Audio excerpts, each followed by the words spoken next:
మేము రిటైర్మెంట్ కావాల్సి వస్తుంది. ఆ జీవనం వల్ల మేము నష్టపోతున్నాము. కావున ప్రజావానికి వచ్చేసినాం. మేమంతా 2500 మంది రాష్ట్ర వ్యాప్తంగా ఇక్కడికి ప్రజావానికి వచ్చినాం. మన ముఖ్యమంత్రి వారు రేవంత్ రెడ్డి గారు దీని మీద చర్య తీసుకోవాలి. దీని మీద ఎటువంటి కమిటీ వేయాలి. కమిటీ వేయకుండా ఈ బీఆర్ఏలను 55 సంవత్సరాలు దాటిన బీఆర్ఏలను 1 నెల 2 నెలలు 3 నెలలు సర్వీస్ ఉంది.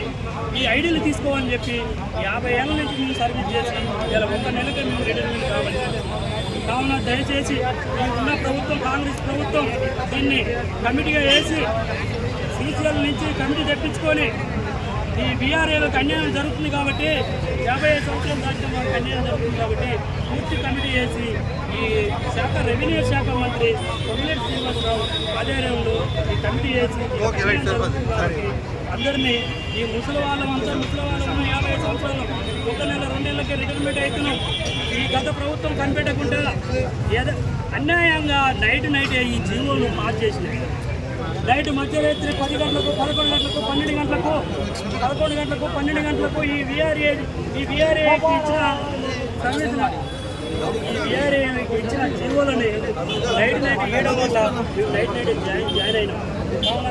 నష్టపోతున్నాం. ఈ ఉన్న ప్రభుత్వం గౌరవ ముఖ్యమంత్రి గారు రెవెన్యూ శాఖ మంత్రి వారు ఉన్నత అధికారులు సీసీఎల్ నుంచి ఉన్నత అధికారులు తక్షణమే కమిటీ చేసి అన్యాయం జరుగుతుంది కాబట్టి 55 నుండి 65 సంవత్సరాల లోపు ఉన్న వారసులకు ఉద్యోగాలు కల్పించకుండా అన్యాయం చేసింది సార్.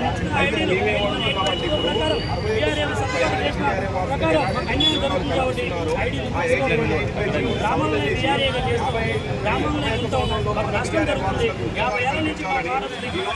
ప్రజావాణి దరఖాస్తు ఇవ్వడానికి వచ్చాం సార్. కానీ ఇప్పుడు మేము గత మా నాన్నలు 50 సంవత్సరాల నుండి 100 రూపాయలకి 200 రూపాయలకి 300లకి జాబులు చేసినటువంటి పరిస్థితి సార్.